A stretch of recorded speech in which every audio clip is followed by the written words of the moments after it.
Hello, this is Asian Movie Pulse Talks number 21. I'm Panos and I'm here with Adriana, Tom and Marko.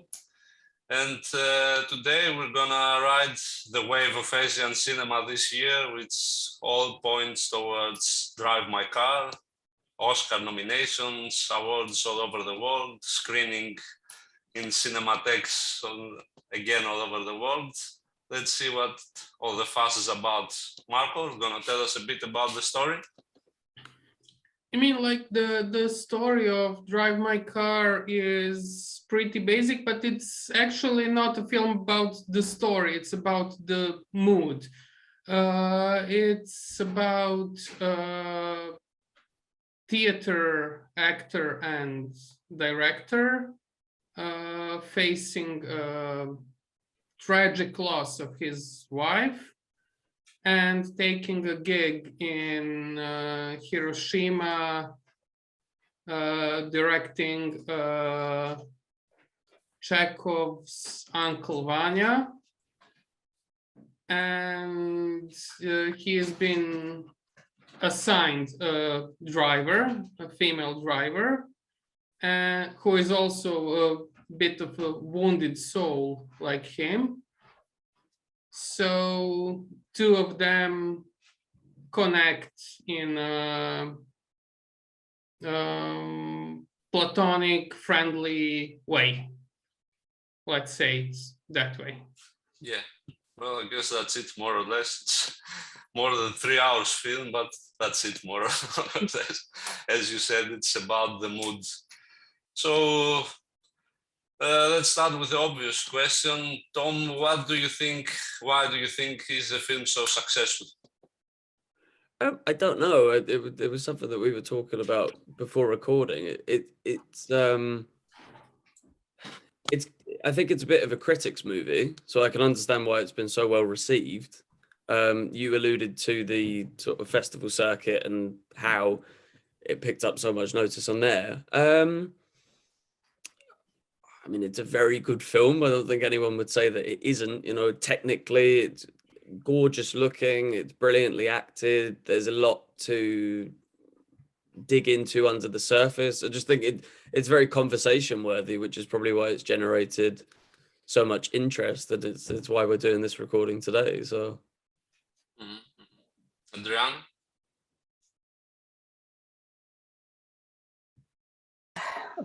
Well, I think it's very popular also because it touches some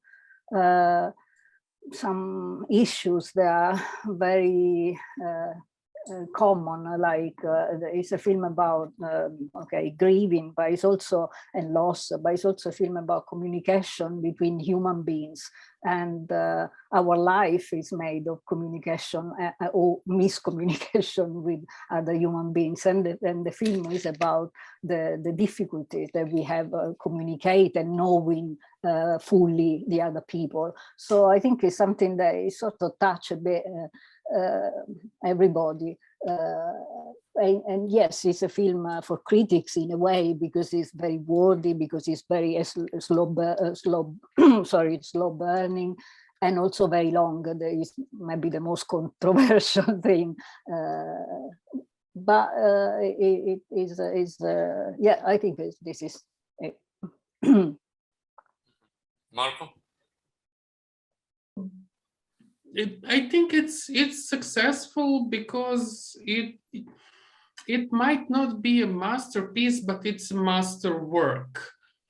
So it's so well made, it's so well written, it's so meticulously directed, and it gives another dimension to the art of cinema, like reminding us that cinema is not just visual art, the art of spectacle, but also like dramatic art, and with roots in literature.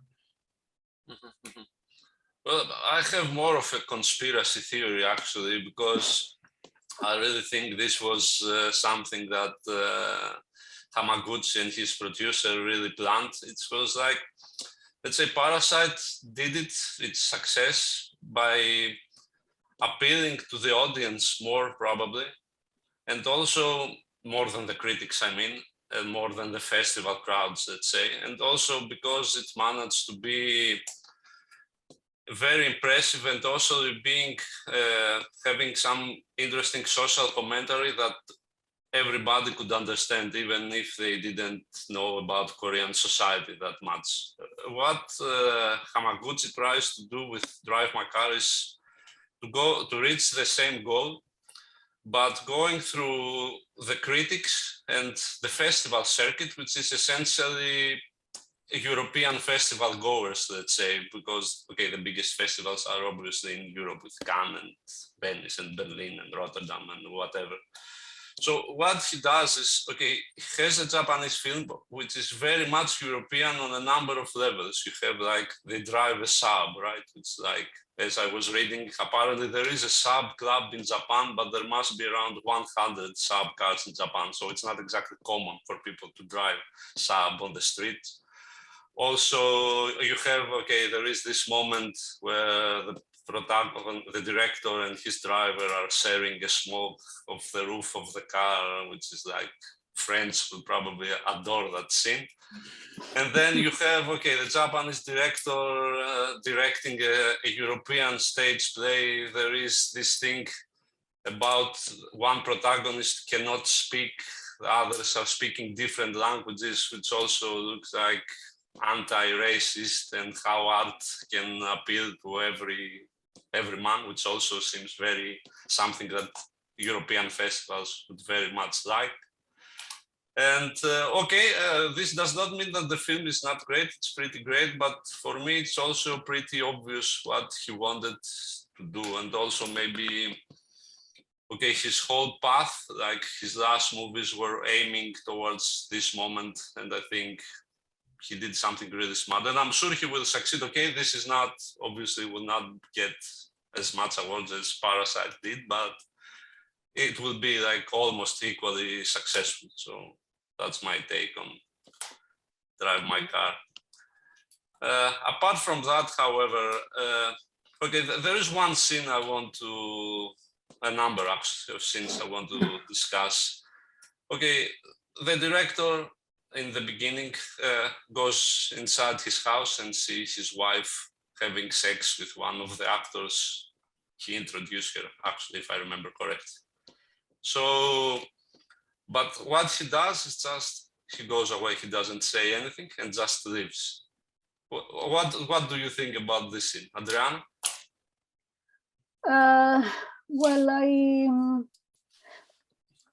Well, I think that it's very credible in a way. I mean, it's this refusal of the reality, and there is also something that goes back when in the film there are all these lines of Uncle Vania's play when he recited in the car, or when the actors do the rehearsal.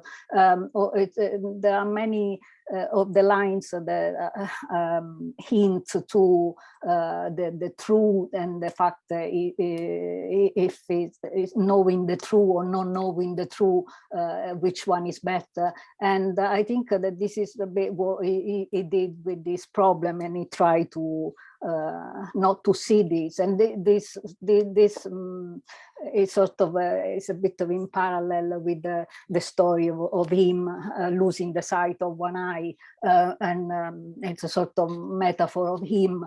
You know, he can still see, but he hasn't got a lateral scene, you know, view, and he's missing lots of things. He's missing his wife, lovers. He's missing in a sense that he doesn't see.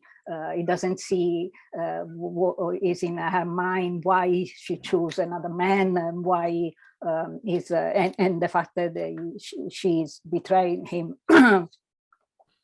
So yeah, I think it's it But goes realistic yeah, or not? I think so. I think maybe more men than you think have similar experience or try not to see something. Tom? Something painful, sorry. No, I think it's difficult to kind of dissect the film sort of scene by scene, because for me, at least, watching it, it was so much more about the kind of journey overall of the film. And I think part of the intrigue of the narrative and what works about it and what works with the pacing as well is that when you see that scene so early on, you kind of question it yourself, you know, like, well, why wouldn't you say anything? Or is he just in shock or blah, blah, blah? But then obviously like revelations later in the story, and we find out that this isn't the first time, and that it's something like as we learn more about Yusuke, we kind of can understand that opening scene more. So I find it difficult to look at it in isolation, because I think the context that comes later informs it so much. But I like how the film kind of keeps you engaged in that way, and it kind of is changing your perspective on the characters and their motivations and their way of thinking as you're finding out more about them. And I feel like all of those revelations are made very organically, which again kind of lends itself to the methodical pacing and just the kind of gentle lull of the film in general. Very profound, Tom, but what I wanted to ask is, okay, what would you do in his stead? You go inside the house and you find your girlfriend having sex with another man. What would you do? I'd be fuming. I'd be fuming. Okay. Be Marko? fuming. Which question? Well, both. Okay, so the real question of the scene is, does it work in the movie? And it does. It's a perfect hook. It gets us engaged, and the next sequence, or like a couple of sequences after that, we see we are informed in some way about the death of his wife. But it's just, you know, like it's kind of Chekhovian in the way. I mean, like the whole thing of her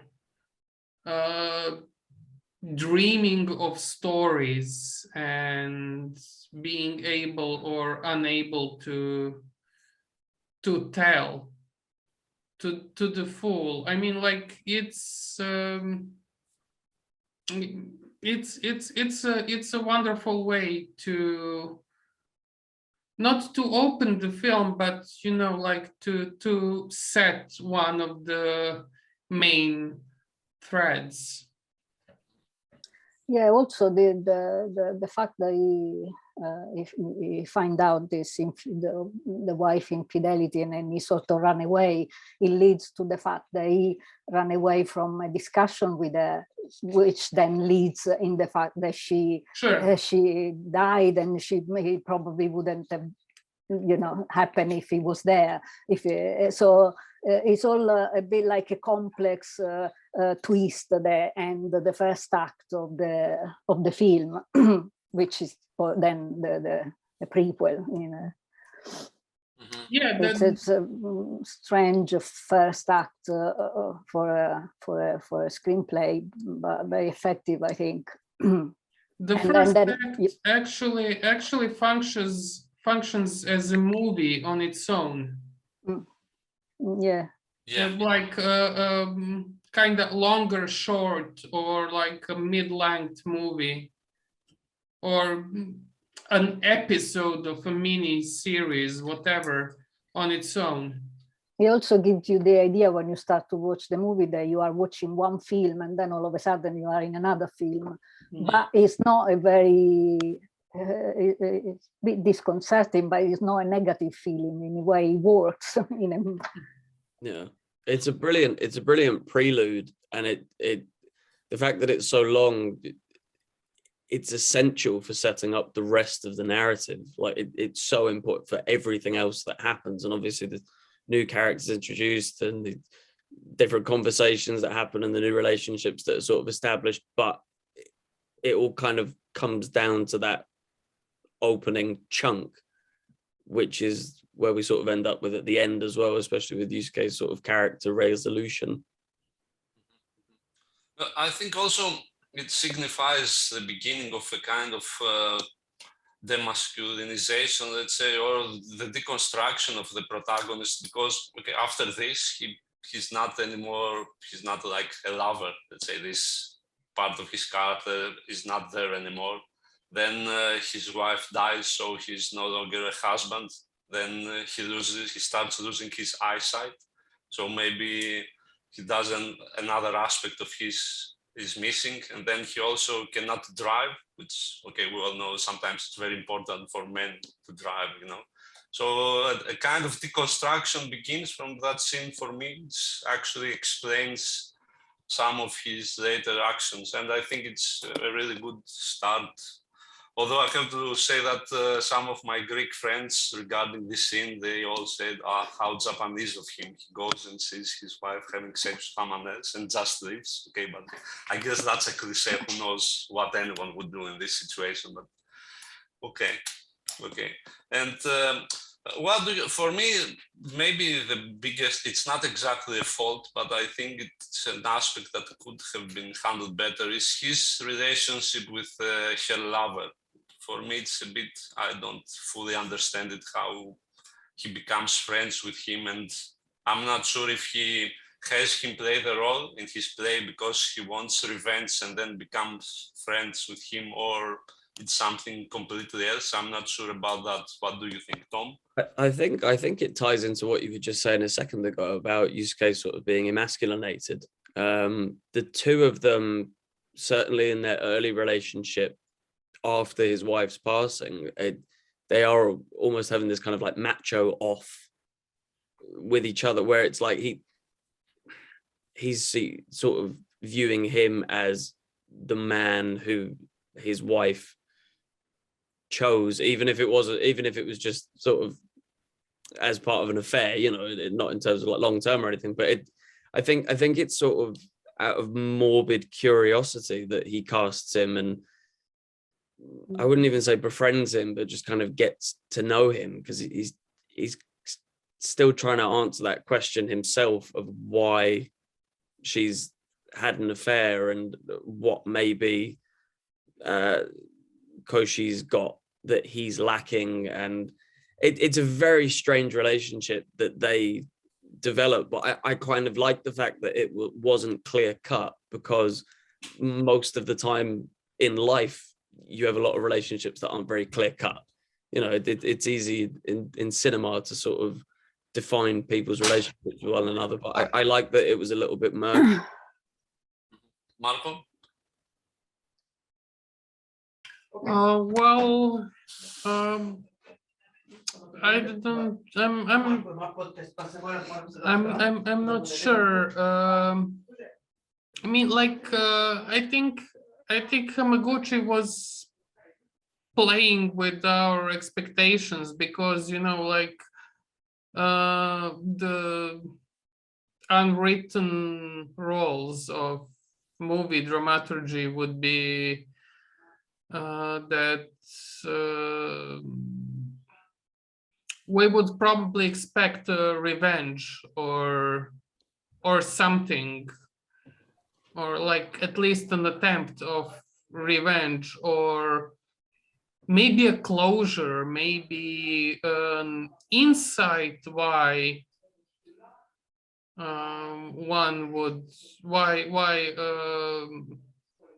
would director cast his wife's lover. But I mean, like, he gets his comeuppance though. Do Sorry? you not feel that he gets his comeuppance?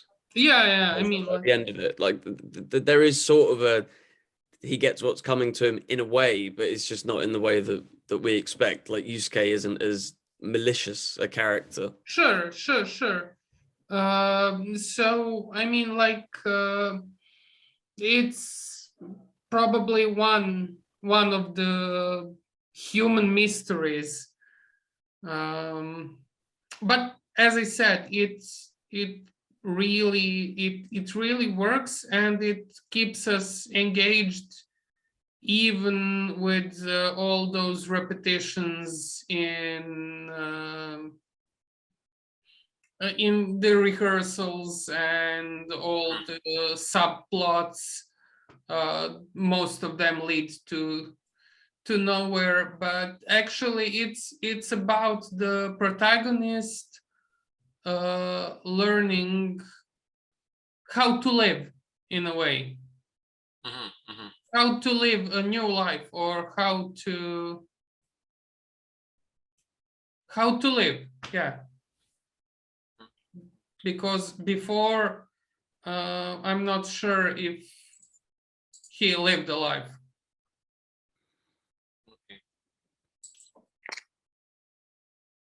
Adriana, about the relationship of the two men? Well, yeah, it's a weird one. I thought it was quite interesting. I mean, it's a sort of strange and male intimacy for sharing the same lover in a way. But there is an element of I think, of revenge in a way, like a sweet revenge. You know, for example, you know, he decided to cast the young actor as Vanya, despite, you know, the age difference that is huge. I mean, it really doesn't look like Vanya, and also is not a very experienced actor. So it sounds very much like an attempt to put him in an uncomfortable position, even to humiliate him. Yeah, exactly. And in Murakami's story, he admits, talking with the driver, he admits that it was a sort of a punishment, and not in the film so openly, but clearly there is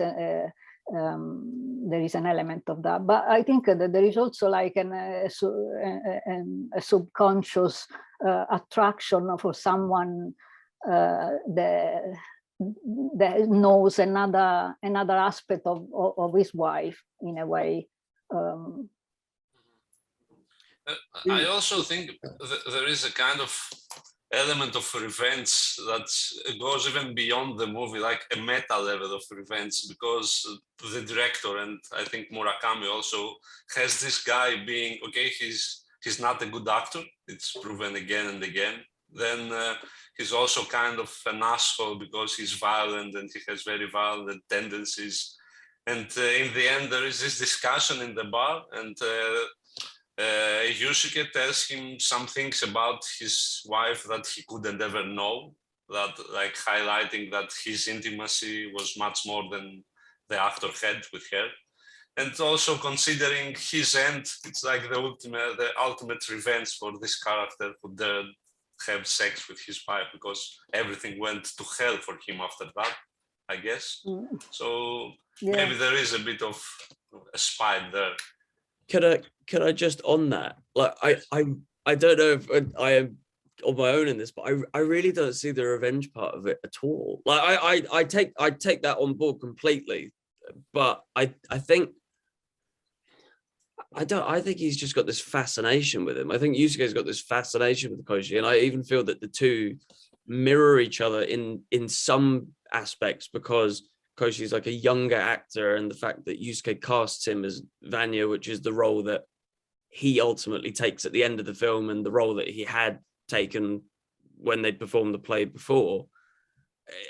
Him casting him in a role that he himself took, it's almost like he's, and critiquing him for it, it's almost like he's observing him within the role, but as a person also. I do think that there's this fascination to just learn more about Koshi, and yeah, there's definitely some elements of spite in there, where you said, Panos, about him talking about Yusuke's own intimacy with his wife and how Koshi could never have had that. But I just feel like Yusuke's trying to be more spiteful than he really feels, and it kind of goes with the rest of the film. Is like, is there even any point in acting out some kind of revenge anymore? Because his wife is dead, and it's been, correct me if I'm wrong, I think it's been 2 years since she's passed. Yeah. Something like that, yeah.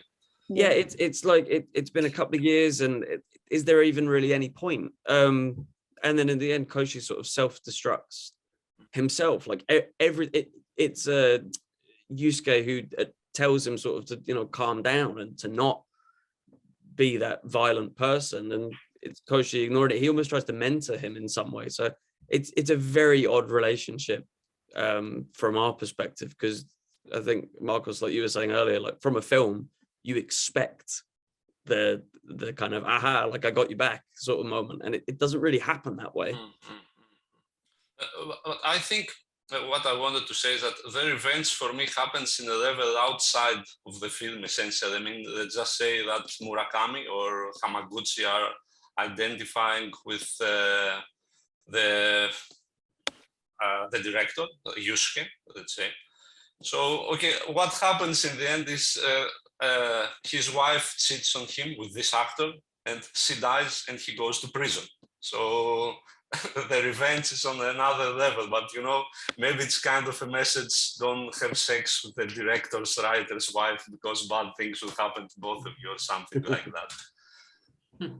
Okay, yeah, but okay, maybe I'm going too far, but for me that was just like a fun moment. No. I think it's part of the joy of the film, and part of the reason why it's so conversation worthy is that there's so much to kind of unpick and ways to interpret it. It's really fun. Like, well, I guess the other very interesting relationship is between Yusuke and the driver. What do you think about that, Marko? I mean, like, it starts as, you know, like for him, it's maybe one of his first defeats, or his first times to accept a defeat. He cannot drive anymore. So he is not too willing to, you know, like he does it for the project to keep him alive in a way, but it develops, it defies the class prejudice, let's say, because the driver comes from much more modest background. She's not educated, let's say, the way he is, but she's kind of content with life, and she really appreciates the freedom of it. So it's I mean, like, it's also it's probably the central relationship in the film, learning to live, you know, and it burns very, very slowly until the big opening up moment that kind of marks the emotional climax in the third act, like hearing her story, Yeah, etc., etc. Yes, yeah. that would be it from my point of view. I mean, like, that take on friendship and learning to moving on. Yeah, I would also like to welcome Grace, who joined us from San Diego. Yeah. Hello, hi everyone. Hi. Grace, we are talking about the relationship between the director and the driver. Would you like to say something about that? What do you think about that relationship? I think that, yeah, I think it is definitely a slow burn. And I think I definitely agree with Marko on that. And I also think that their relationship feels more accentuated somehow, perhaps because it is also a pandemic film. And so we see, and so much of the environment has melted away because of that. There's so little like other extras on the set, and there's so little other cars and like the drone shots of the roads. So I think in a way, because of the quiet of the overall world, almost just seeing the two of them interact with each other, even outside of their car, it almost feels like that they are the only two who really matter. So I think that, yes, I think that their chemistry is great between Nishijima and Miura, but I also think that the conditions of which the film was filmed in are really conducive to making that relationship pop out even more than it would have been anywhere else or any other time. Tom? Yeah, no, I totally agree. And just adding to that, one of the things that I love most about sort of the final third of the film is these big, wide open spaces where the two of them are just walking around. But there's these quite wide shots where it's kind of exaggerating the point that it's just about those two, you know, and especially when we have, like Marko said, that big sort of opening up scene. It's such a sort of vast white landscape, but it's just about the two of them and that conversation. And yeah, I do wish that the relationship between them took a bit more precedence earlier on in the film. I do feel like it's sort of that final third where it really starts to become of relevance. But in those earlier parts, I do think that Misaki sort of acts as like a audience substitutes in some regard, because she's kind of observing Yusuke as much as we are when he's reciting his lines in the car. We're sort of waiting for his rehearsal scenes to end, because they don't add an awful lot narratively. They're just sort of very calming and methodical to watch, at least in my opinion. And then she's sort of waiting for him outside, and it's sort of like, okay, this is where we pick up his development, if you like. But yeah, no, I like the relationship between them very much. I like that it's very wholesome. And again, a bit like between Yusuke and Koshi, it's much more realistically depicted than it is cinematically depicted, whereas it's not a traditional sort of concrete black and white film relationship that they have. It's a lot more sort of nuanced, and there's more to it. It's not very clear cut, but I appreciate that about it a lot. I think it's one of the greatest aspects of the film, the fact that he manages to keep that relationship non-romantic at all in a very convincing way, because the whole premise of the relationship actually leads to that, usually in cinematic terms. They are for too long by themselves, okay? There's a man and a woman, and they open up about their past, and at the same time during the end they really open up and they have a moment where they hug and everything, but you never feel that there is something else beyond bonding there, beyond friendship, which is really, I think it was really difficult to handle, but I guess Hamaguchi handled it very convincingly. It doesn't feel strange, it's very organic, let's say.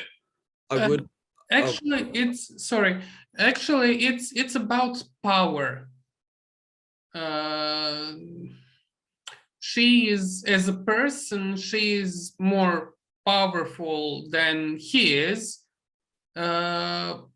because she has her freedom. She gained her freedom, and she does not need him to heal her or to I don't know, to use him to climb on the ladder, whatever, you know, like, and he needs her for the humane perspective, and actually the position of a director in movies or theater or whatever, it's one of the rare dictatorial positions that are in accordance to like social conventions. So for him, actually, like for his job, for his line of work, or at least one of two his lines of work, he's also an actor, it's all about power. It's all about power, and it's all about control in a way. And it is probably the first time in his life he lets himself be guided and governed by someone else's experiences. I think that's so interesting to point out. If we just think about like the positioning of Nishijima and Miura throughout the film, right? Like even if Miura is in the front seat and she's driving, and then Nishijima is in the back, like that in and of itself is kind of ambiguous of a power sort of relationship, right? Like she is guiding him, and he is relenting, and he is allowing her to do what he usually likes to do, but at the same time, a chauffeur, I guess, hierarchically speaking, generally is not always beyond or before the customer or the passenger. And so that power relationship, I think, oscillates almost. And then when we see them at the end standing right next to each other in front of Miura's old home, I think that's when we finally see them on the same plane. And they are not just bonded or friends, but they're almost made equal, I think. No, I would totally agree sort of with both points. The fact that, yeah, she's in control in the sense that she is driving, she's sort of taking him where she's in control of where they're going, but on the other hand, not really, because she's taking him where he needs to go. That there's sort of that balance there. I would say that she does need him to heal as much as sort of he needs her. And just off the back of what you said, Panos, as well, the fact that it doesn't turn into a romantic relationship, but it also doesn't really turn into a father-daughter relationship either, which it kind of threatens to at one point, because I think she's around the same age as, or would his daughter that passed away would have been the age that she is. They kind of tease almost that could happen, but it still doesn't really. I kind of just see it more as they're both people who have dealt with troubling loss and have struggled to come to terms with processing it and their role in it. And I think Adriana said earlier, the fact that Yusuke runs away from that confrontation with his wife, which ultimately he could have prevented her dying potentially had he been there. And Misaki left her mother to die in the house. Like she had control in that situation. So they've sort of got this weird parallel. I think because of their unique situations, they kind of they're the perfect two people to help each other get over it in that way, but it doesn't need to be anything more than that. Which, like we were saying earlier as well, it's very difficult to achieve that on screen because we're expecting it to either be a father-daughter or a romantic relationship or something of that nature, and it's just not. It's just two people, you know. And I think you could reverse the genders of them both as well, and the relationship would be exactly the same. Yeah. Okay, I guess in light of what you are saying, maybe we can say that the director wants someone to drive his car. In the end, that's what he needed, you know, to be someone to take him from the hand and drive him somewhere. Yeah, Marko? it's the very ending. I mean, like the very ending when he gives up his car to her, and Yeah. she is the new owner of the car, and it's not just thank you parting gifts, you know, like it's not that kind of gesture. Yeah. It's like completely new life for him,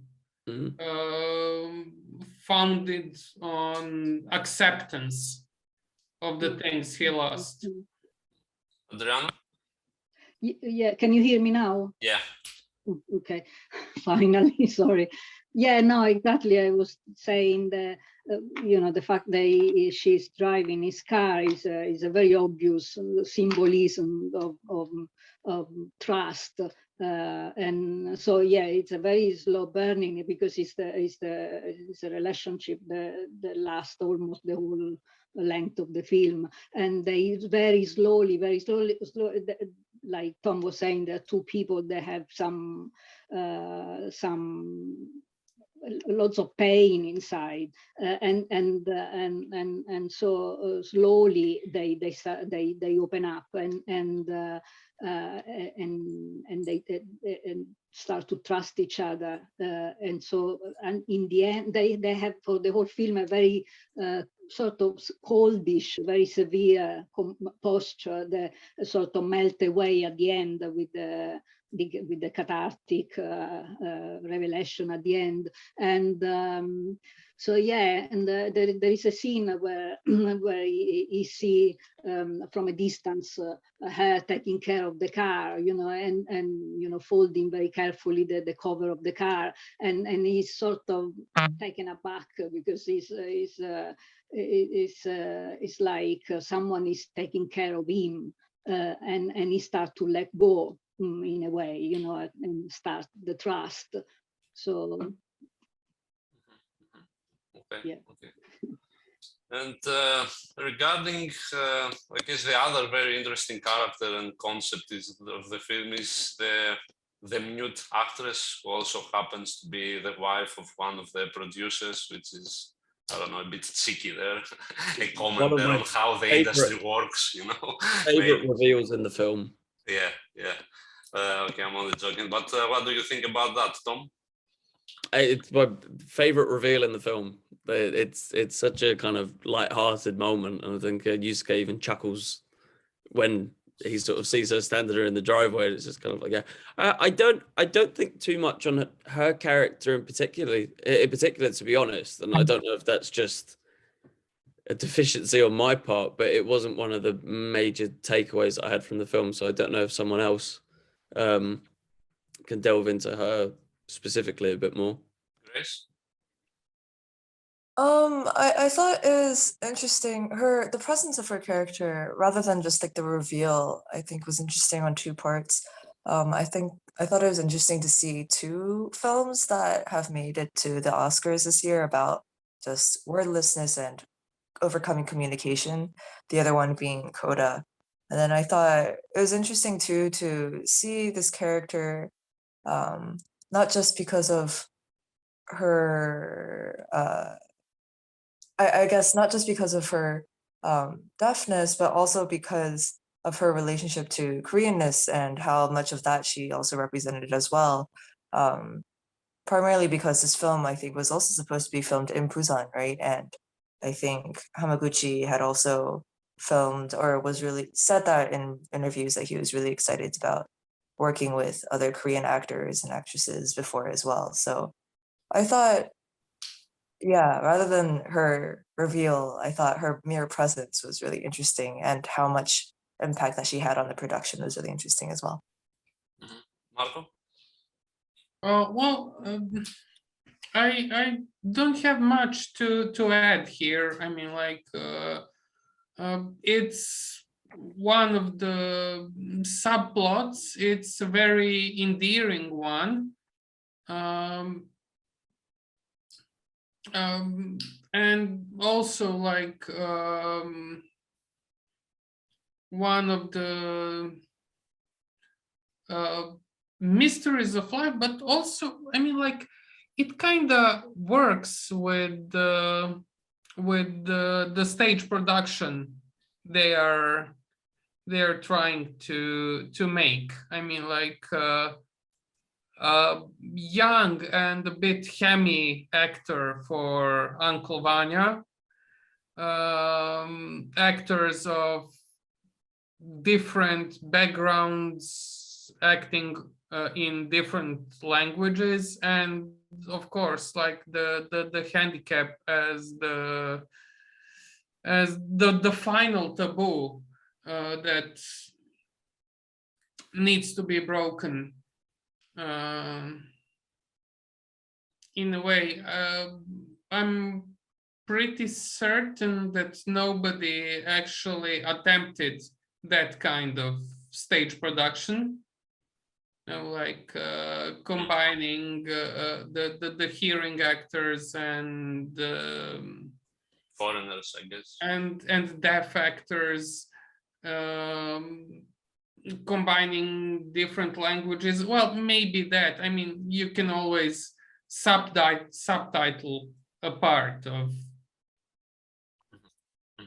Yeah.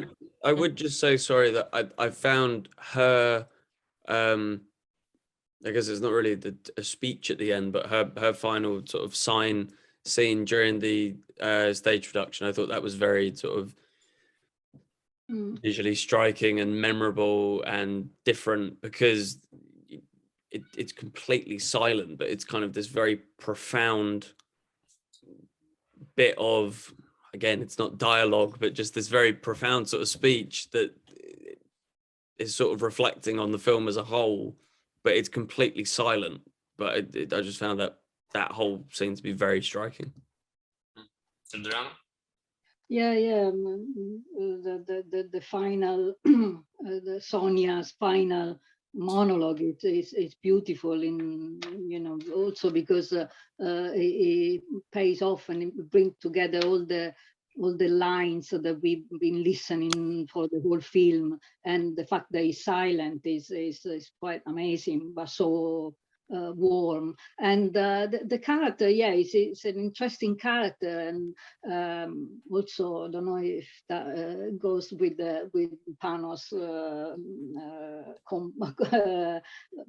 big you know, what you were saying at the Conspiracy beginning. theory. Well, you need to have a minority there to appeal to European festivals, so yeah.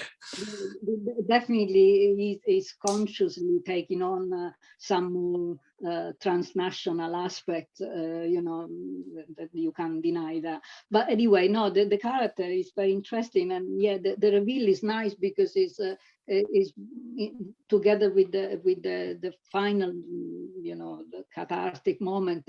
For me, the two very warm moments of the film, which sometimes is, as I said before, is a bit, it can be a bit icy at times. So yeah.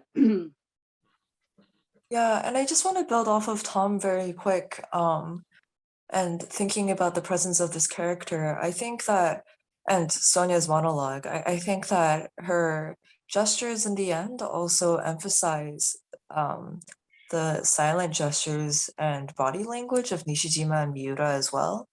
And I think that again comes forward because this is such an intimate film, and it's so much about inner relationships. So. Mm-hmm. And I guess the whole thing touches also on this meta level that's also very popular now, because essentially we have a movie about a stage play. Okay, it's one of the aspects, but it's one of the central ones. And what Marko said, I don't think that this theater production would be viable in reality, but at the same time, Hamaguchi does it on cinema, like having a movie about a stage play where one actress is deaf mute and two are foreigners, and the whole thing, which like highlights his directorial abilities, I guess. I mean, Okay. you said something about like needing to have a minority. Actually, it's not obvious from the movie, but it is obvious from, I mean, like the lore of Japan, that it's pretty closed up, and like conservative society. And I mean, like already casting a Korean in Japanese stage production or movie or whatever is actually really It's right. really brave move. Yes. Okay. Well, I guess before we close though the story, I have two questions for all of you. Okay, there are a lot of characters in the movie, but if you were to go for a drink with one of them, who would it be? Tom? I'm gonna go with Koshi. Ozzy, yeah. Have a great night out. Yeah. Yeah, drink, chat, maybe a punch up. Okay. Adriana? Well, before answering, I wanna say the one thing I really enjoy of this movie is the fact that the characters are so well developed, and I think when in script writing, you always should write down like a backstory of the character to even if it doesn't happen in the film, because to give it more depth and flesh. But I think the here, he wrote like a 3-hour film for each of the character and then boiled down to only 3 hours of film. So for a drink, I would go with the driver. Yeah. Grace? Yeah, I mean, I'm boring. I would also go with Misaki. I think that perhaps because we're similar in age, we get along really well. Marko? Well, for drink, I would go with the dead one, with Otto, the wife. Okay. Because I love to listen to stories, but for a ride, I would go with the driver. Yeah. Well, I guess I would like to go with the deaf-mute girl, but it would be really difficult. We would need 2 translators, so it's probably I will go with the driver also. But the dead wife is a good, it's a good thing to do. Yeah. Maybe even if we could have her dead in the bar, even better. Okay. Okay. And second question. Some proper ghost stories. A proper ghost story. Yeah. And second question: do you see the film winning an Oscar? Tom? I'm not massively invested in awards in general, but I would like to see it internationally recognized, and if an Oscar is a better way for that to happen, which obviously it would be, then sure, yeah. It's sort of what we said at the beginning, where it's like, I'm glad that it's got the attention that it has. I'm hopeful that it will pave the way for sort of much wider distribution of more Japanese films, especially sort of contemporary Japanese films. But yeah, I mean, why not? Like, it's as worthy as any other in the category, I feel. Adriana? Well, I never care very much about Oscars, but I definitely would like the film to win something, because it's opened the way, as Parasite did more for Asian movies. But I can actually see it winning something. Definitely, it's going to win something. Grace? Well, I think so. It's nominated for 4 Oscars right now, right? And I think it definitely has higher chances of winning international feature film. But if there's anything I would love for it to win, it would be the writing adapted screenplay, because I think it is, as Adriana said, just really, really well written for a film. will win Best Picture though, like Parasite did, I think the chances of that happening, of an Asian international movie winning that for 2 years, not in a row, but in the last 5 years, is very slim. So I think that would be very difficult. Marko? Well, actually, what Grace said, and at the moment I'm kind of writing for my job. I'm writing about Oscars and Oscar chances. So I think it's gonna win. It's pretty much locked that it will win Best International Feature, since it's the best of the bunch and the most ambitious of the bunch, and the film with the most buzz of the bunch. So I think it's pretty much a sure thing. It deserves Oscar for adapted screenplay and nominations in Best Director and Best Picture. Best Picture. and Best Picture are pretty much, you know, like honorary nominations. It does not stand much chance because the greatest battle this year is between The Power of the Dog and Belfast. So You think so? Not Licorice Pizza? I would love to, but the Academy likes Anderson enough to nominate him, not to actually award him. Why they I think adore also- Kenneth Branagh, I guess. Yeah, Licorice Pizza I think also didn't make as much of a splash on awards as I thought it would either. So yeah. Well, okay. And on that note, that's it for this week. This was Asian Movie Pals Talks. If you like these conversations, you can subscribe to our channel. We're gonna have another show, okay, whatever this thing is, next week, and we don't know what about it yet, but there will be something. So from me, Panos, Tom, Adriana, Grace, and Marko, have a nice evening and see you next week again. Bye.